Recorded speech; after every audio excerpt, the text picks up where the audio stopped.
Welcome to another episode of the We Have a Meeting podcast.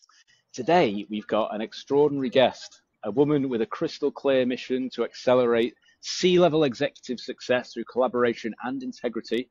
As a senior executive for major organizations, including global marketing and strategy officer for a $3 billion company, she has a track record of double-digit growth and groundbreaking contracts. Today, we're joined by Tricia Ben, partner and chief community officer and CEO of C-Suite Network. Tricia has 20 years of disruptive industry experience, and we're excited to learn more from her. So, Tricia, lovely to meet you. We always start these podcasts off with the same question.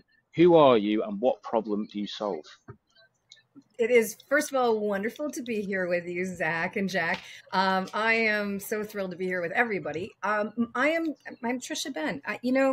I'm the CEO of C-Suite Network, and the problem that I'm solving is how to create real, meaningful success in the B2B space and see real success that matters. And that's all about finding great business leaders that want to have that successful model deliver to their communities. And I think for the most part, that's most of us. It's just that you don't know how necessarily to do that, and you have to be aligned with other leaders, other business builders, executives, influencers, etc., that are on that same mission. And so my everyday, I always say I am not a precious person. I grew up on a farm.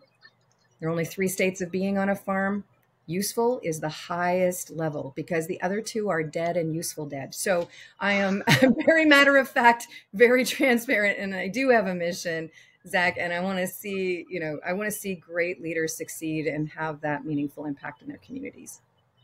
Amazing. And you mentioned then if we could, because I think this could go in several different directions, you mentioned meaningful success. So what does meaningful mean? Meaningful is absolutely critical in business. And I think this is something where we've taught people that meaning isn't what matters, it's the numbers that matter. And the fact of the matter is the numbers only matter where you create meaning against them. So at every level of an organization, that meaning, that connection, that sense of purpose that we all need to have value in our lives, that is such a gift and it's so powerful. So to me, meaning is about how you're creating that, how you're connecting with that, and how you're extending it to everybody you serve with and serve in your business. Thank you, Tricia. Great answer. The word, I sometimes feel like the word community can sometimes fall into the buzzword category, and especially as we have developed over time, the internet, we're not belonging to smaller tribes anymore. We're split off into, we could be a community of people that love growing chili plants, and that's a community. So how do you go above and beyond to just be different from the normal networking group? And how do you actually grow an honest, transparent community that actually goes above and beyond? What a great question, Zach. I agree with you. First of all, community is absolutely overused. The good thing is, at least it's a good thing, right? Like people think of community positively. So that's a good thing. In terms of C-Suite Network, we serve executives, owners, investors, and influencers, right? This is a very specific audience. Now, it's a large audience, but what we do here in the C-Suite Network at every community event, we make it very clear. We know everybody's leading in communities, many communities outside of the C-Suite Network. So when we come into the community of C-Suite Network together, we remind people here, right, this community, we're about the 4 principles of our 4 R's. And for us, that's relevancy. When you're here, you're engaging in the conversation and the topic or the ask that somebody else has or whoever has the stage. And that is where we're focused. Then we focus on the next, so relevancy, reach, great people come from great people. So that's who we want to see here. And that's who is here because that's how everyone got here. Reciprocity, always an ask and a give. So we don't believe, and when you're in the C-suite, we don't have time to act like we don't have an ask. You're not in business if you don't have an ask.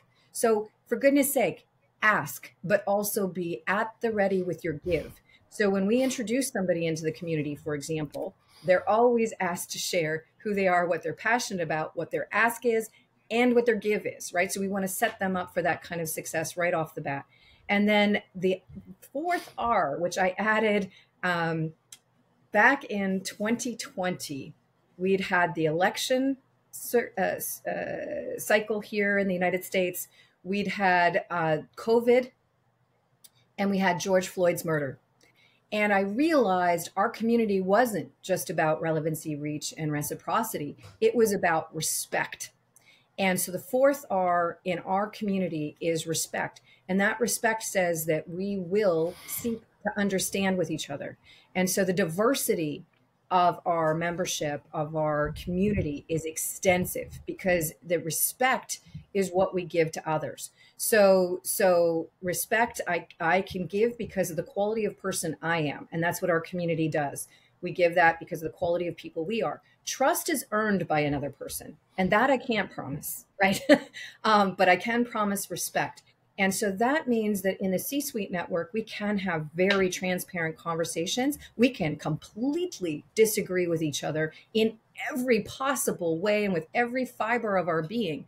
But we will seek understanding, which means that we can have real conversations. Because at the end of the day, you can't be a leader and not understand where somebody else is coming from with a different perspective on anything, personal or public business related. So this creates an environment where these are the aligned principles. This is who we are. This is what we can expect with and from each other. And now we move forward from there. And that creates a really clear reminder of what this community is and what that kind of leadership looks like and how that can be used and, to set principles, to set that community tone in the other communities that are led by our leaders. I love how transparent it sounds, Tricia. Like it's one of those things. I've been to networking events before, and everyone's like hovering around the fact that they're trying to sell me something or they want me to be a customer, and it's like, it's fine. I get it. That's what we're here. Get to the point. So I guess anecdotally, because I'm always intrigued by stuff like this, if somebody was new to the group and they were looking around the room, typically what are the most common asks, like what usually comes up the most, and what are some of the most common gives? Because I'd be intrigued to say, what do people say I can give you, but what am I also looking for? This is something that in building a community over the course of years, and it's really challenging. A lot of people want to lead communities. There are so many layers to community leadership. If you want to challenge who you really are, trust me, there is no better task than taking on leading a community. So here's something that I just find absolutely fascinating. Now, when I have people come into the C-Suite Network, and I was the very first paying sponsor of C-Suite Network about a decade ago. So I came on team, I became a partner in the business and the CEO of the business. And so I don't know what it's like to be new in my community. I wouldn't have a clue, right? I can only experience it through my newer members and partners that come in. So what do I hear now? I hear, I've never seen such a giving community. I've never been asked so frequently how I like what kind of help I need. And so that is something extraordinary, where people are being asked, how can I help you? What are you working on? What are the challenges you're facing in your business? Because at the end of the day, we all kind of have the same problems. It's just whether one's hot right now or not. And COVID is a great example. We all had one really big problem that was the same, right? That doesn't happen very often, that we're all going through the same pain at the same time, good or bad in terms of the results of it. But that is something that I think is a really good indicator. So people giving, people asking, and I'd say on the ask side of things, I think the biggest ask we have, if we carve it all down, condense it all, is, listen, I'm not my teenage self anymore. I really need to learn from people who are real with me, transparent with me, to tell me the truth. What worked for you when you faced this challenge, right? And what didn't? And most importantly, why? because the reason it didn't work for one person may be the exact reason it works for me. But if they won't give me the transparency to know why it didn't work truthfully or why it did work truthfully, I can't actually benefit from that share or that information. And there's so much that we're misled about in the B2B decision-making world that is critical. So, those are the two, I think, asks and gives that I see most frequently in our community. And then, of course, everyone has different areas of excellence. So I love using this analogy where I'll say, the more expertise you have, the more excellence you have in a very specific area, the more you understand that's this. You have this at excellence. By definition, that means you are not very good, and I'll use nice words, you're not very good at lots of things, right? Lots and lots of things. And if you have the humility to understand that, you need partners that can be delivering those areas of excellence, helping you avoid the pitfalls and so on. That's superb. It leads on nicely to us looking back at maybe some highlights from your career. So things that kept popping up when I was doing my research on you was disruptive came up a lot of times as a word, and year-on-year growth and these types of things, and going into industries and kind of kicking the doors down a little bit more than maybe people were used to. So what are the principles that you've learned in your career that if you were to start again today and you were to get brought in as a CEO or some sort of disruptive decision-making role, what are those key principles that you would lean on that you think have worked time and time again? For me, I love the word disruption. I just have so much fun with it because some people have really negative connotations to it. But to me, it's like, if you're not disrupting, if you're not embracing what's coming and what will actually fuel leapfrogged growth, as opposed to, okay, we're surviving, like sort of clinging on, we'll ride this out until it dies.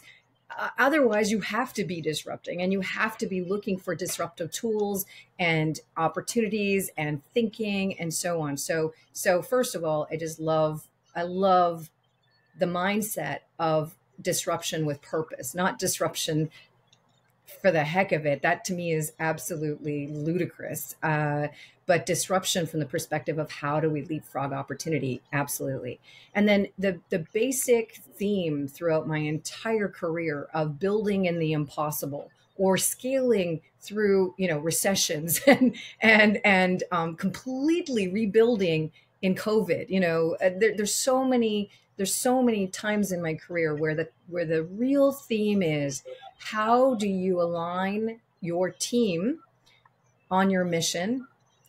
How do you ensure that everyone understands that when your mission wins, when you succeed with your mission, everybody wins, and that to me is the underlying principle. And when you do that, when people understand that you're aligned also on their mission, you can only scale and grow through even the most challenging times.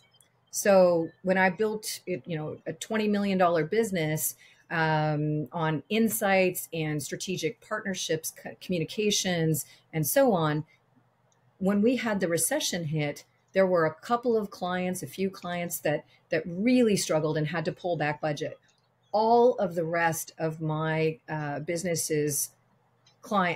of the rest of our clients, they all came on and spent more because they trusted us to help them through those challenges. They are enormous challenges. How do you communicate when you don't know the answers, right? That's a very challenging spot to be put in, but for large institutions. And so we became that trusted avenue of really helping them through to creating successful outcomes through those big challenges. And so I think frequently that's overlooked and so powerful. So those would be the most common things. I guess the one other thing I would say is never underestimate the value of investing in your team. And I would put a little caveat on the fact that your team isn't just your full-time staff that you pay. Your team is anyone who's aligned on your mission with you and wants to play a role in your success in the delivery of your mission. So never underestimate the power of bringing that team together and creating something that matters, that they're winning from, that they're contributing to, that they're connected with in terms of the results you're going to drive together with that success. Amazing. I think there's no better person to ask, but we have a lot of aspiring women in business that listen to the podcast, and we've had a lot on the podcast as speakers and interviewees. In terms of being disruptive, has that been more important because you're a female and it's hard to make a name for yourself in the time that you've come up? What advice can you give us on that for our female listeners? It's thank you so much for the question, Zach. This is an interesting dynamic for women and women in leadership. And so the best advice I have is obviously some of the things I've shared already, but I would also say jump in, so jump in and never go far away from money. So this is a really interesting dynamic. You've heard me talk about mission and people and principles and community, and I'm painting a very beautiful picture. But the key is when you're doing those pieces right, the financials are absolutely delivered faster and more profitably. And so this obviously applies to everyone, not just women. But you want to stay close to the revenue streams of how you're driving meaningful revenue that will scale growth, that will create greater profitability, and deliver that value that will continue to augment that, continue to accelerate that path. So I would say those are critical. In terms of being a woman, I joke I'm third generation crazy woman, and I know for sure I've given birth to two young women who will be fourth generation crazy women. I was raised with the notion that women drive results and have incredible abilities to see success in business and leadership and so on. And so it's one of those things of and again applies to everybody, but don't be afraid. Fear is absolutely part of the game, and jump in. And then also always make sure that you're creating success for those that follow. Know that you're not alone.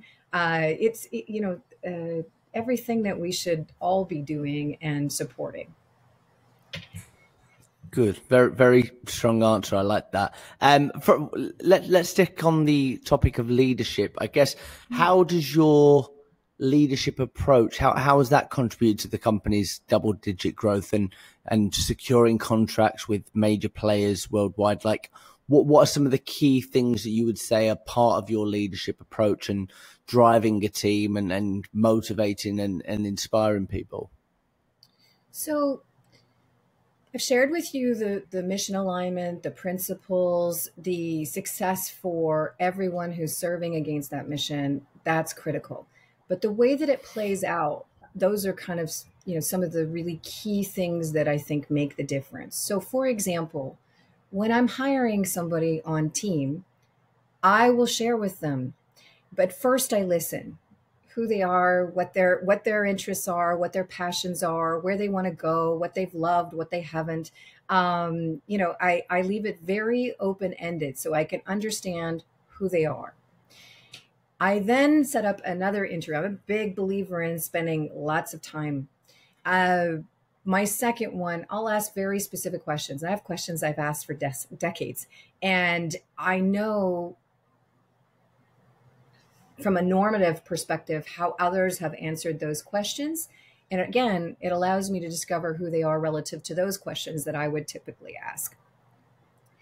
I then go into other conversations. And here's the thing that's really interesting. If I'm actually serious about bringing someone on board, I will give them every reason not to come on board. And this is something that I think is absolutely critical from the perspective of being real about a mission.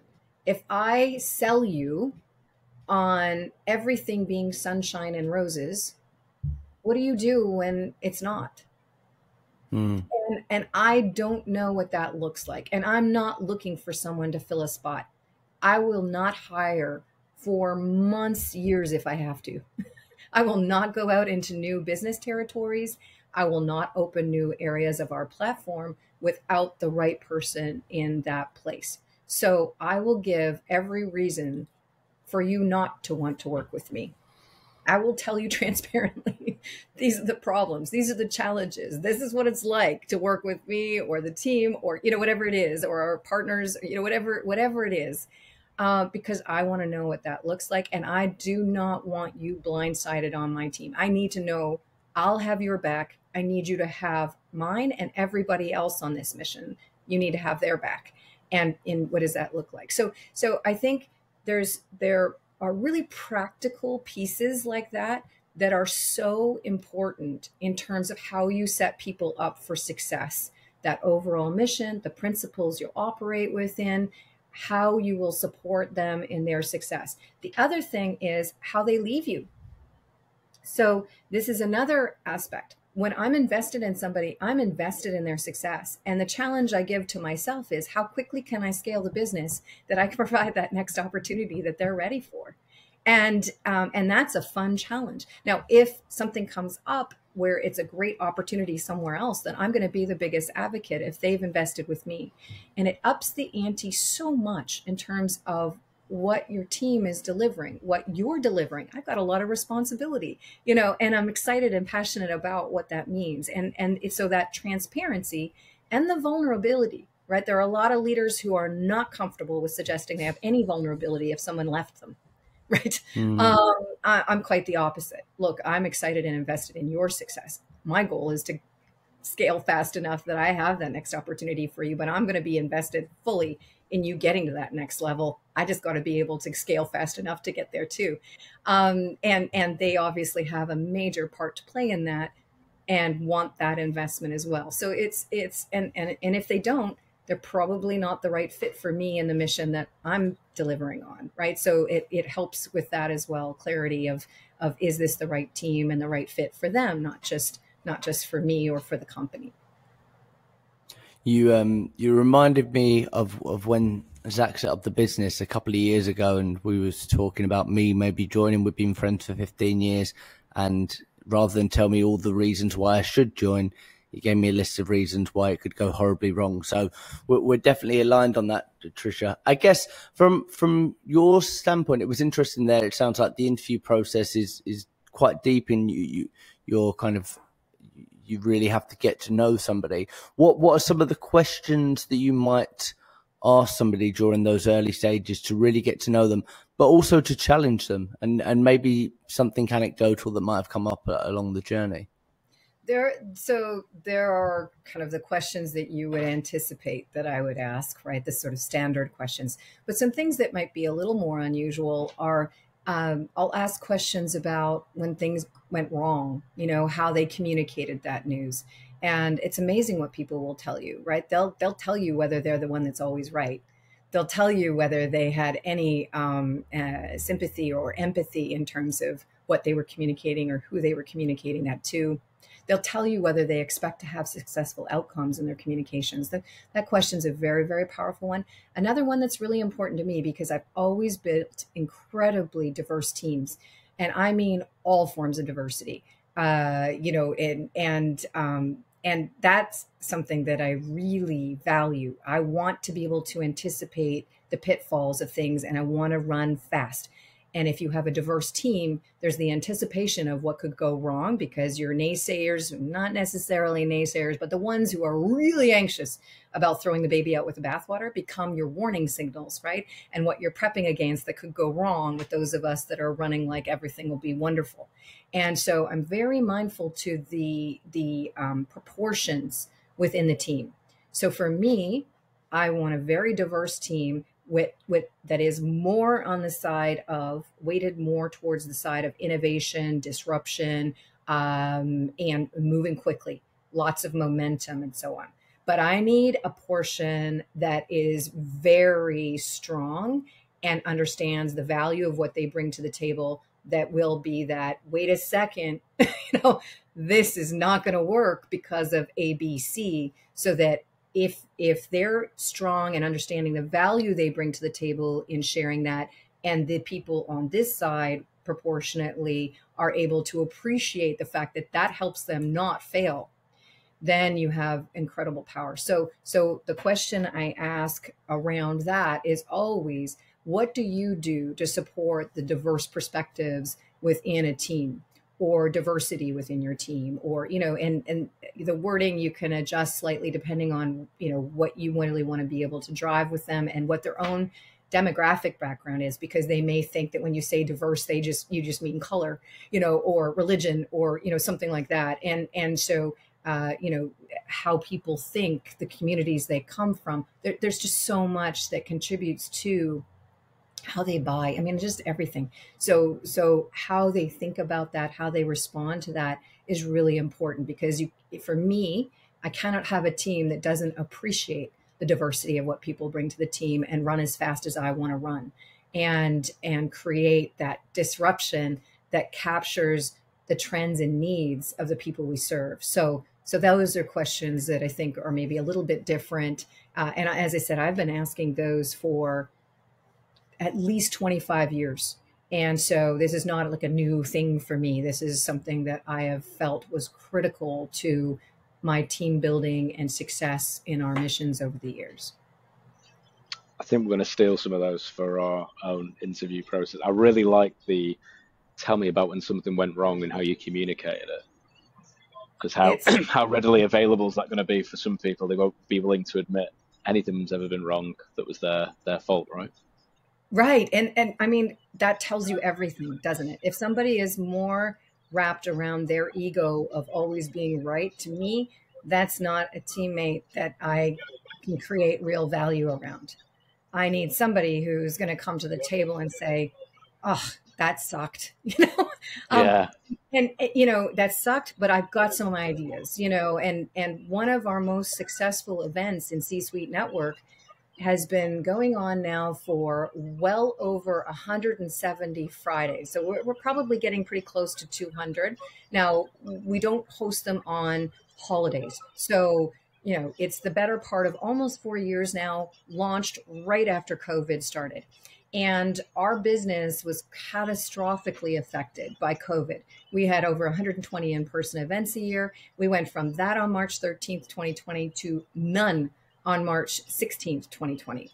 And so that was absolutely catastrophic, because it was the core of how we served and brought in new people to our communities. So we immediately stepped in and said, we are not going to just survive. We're not going to put our heads in the sand. We're going to drive and thrive in the C-suite. This is going to be a little painful, but we're not canceling anything. And we're going to be here, and we're going to support this community through success. And so that was, I'm just so proud and honored to have been able to be in that space. And a big thanks to my business partner, Jeffrey Hazlett, our chairman and founder, who, he came out with that first statement with all of our support, of course. And what a mantle for us, because we created incredible bonds and we pivoted very quickly. So we moved everything online within the first couple of weeks, and wrapped around our members with online meetings and events and real time updating on what was happening in the different markets around the world, and what business owners and executives were doing and what was happening and so on. But then I said to my sales team, listen, by next week, so, here we are in the second week, by next week, we've got to figure out what we're doing from a digital sales and footprint perspective. So, I want your ideas. We've got to move forward quickly. The next week comes around. Of course, there's a lot happening, and we've moved all of our events digital. There's now we need a massive account, so with Zoom, we'd always been using Zoom, but we didn't have an account for that many people to be on Zoom at the same time, and, so on and so forth. So that next week, it was a Monday. I will never forget this. Nothing, crickets, zero ideas, zero movement. And I said, okay, well, here's the deal. And talk about disruption and pain. Today's Monday morning, Wednesday night, 7:00. I'm just making this up. Wednesday, 7:00, we're going to host an event. And we're going to demonstrate to people who are not members of C-Suite why they should join C-Suite at $99 a month. And we need to have something to do that. And you need to invite anyone you're in conversation with right now. And so we did it. And it sucked terribly. It was the worst. It was the worst event I think we have ever hosted. We had 2 people who are still no longer not at all members. They've never signed up as a member. And it was pitiful. It was really, really, really terrible.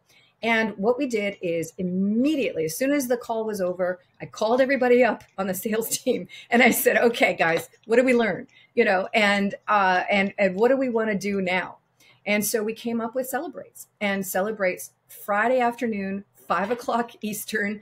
And everyone from around the world, we have our Australians coming in on Saturday morning. I'm begging them to drink coffee.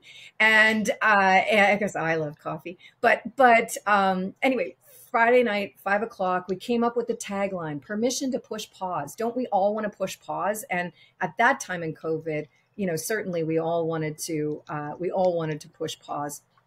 And but in business, we do every day. Right? It's like, could I just push a pause button so I can take a breather, and then get on to this?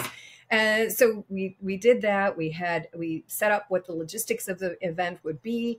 And here we are, nearly 4 years later, and it is a vibrant, incredible part of the community of C-Suite Network, and ties all of our leaders from around the world together in that time slot. And we celebrate all the great things that happened that week, all the great things that are coming up. And we say, look, it's a high five or a bit of a shoulder. And we bring our community together. And so, that person who can say, this sucked, we sucked. But what can we do that will actually improve it? If we just call it as it is, now what can we do now that we know that? And so that's who I want on my team. Like, okay, that sucked. Now we're going to move on with this, and we're going to create success, knowing what we know now that we didn't know before. I really like that. It's like a big difference between reacting or adapting. And it sounds like you did the latter. I feel like we could talk to you all day, but sadly we can't. So I'm going to hit you with 2 quick questions. We asked Jeffrey the same, so I'd be interested to see how your answers differ. What's your favorite quote? Oh my goodness. What a great question. And terrible remembering quotes. So this is I always comfort myself that I can write originally, because I can never remember cliches or quotes. But there's a quote by Judy Garland that says, why would you ever be a second rate someone else versus yourself? You're the first rate of you. And I really love that, because so frequently we set ourselves up, or culturally we're set up, that we're supposed to measure ourselves against someone else, or some level or nonsense about what perfection is. And I don't believe in that in any way, shape, or form. So being a first rate yourself is powerful, meaningful. And if you can touch the life of one person to see their success, to help them get to the next level, there's real meaning, and that is real value. And if you can do that, why not add a 0 and another 0 and another 0, So that I would have to say is probably at least one of my favorite quotes. Brilliant. And what's your favorite book? Oh my goodness. Okay. So favorite book. So here's something about me. I am absolutely a lover of diversity. Disruption is exciting to me, not threatening.